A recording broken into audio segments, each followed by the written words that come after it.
म्हणजे सेक्सॉलॉजी, ज्याला कामशास्त्र असं आपण म्हणूया मराठीमध्ये, आणि मानसशास्त्र, हे दोन्ही विषय कुठल्या एखाद्या वयोगटासाठी आहेत असं नाही.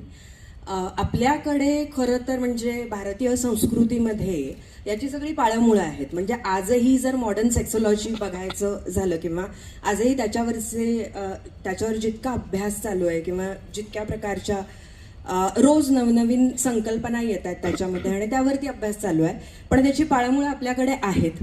आणि खरं तर आपण सगळ्यांनी त्या विषयाकडे खूप मोकळेपणाने बघायला पाहिजे. आणि तोच माझा एकंदरीत प्रयत्न इतक्या वर्षात काम करत असतानाचा, की या विषयात बोललं जात नाही, मराठीत तर त्याहून नाही. म्हणून मी माझं यूट्यूब चॅनल त्या संदर्भात चालू केलं, ज्याचं नाव डॉक्टर उर्जिता कुलकर्णी असंच आहे, तुम्ही सर्च करू शकता.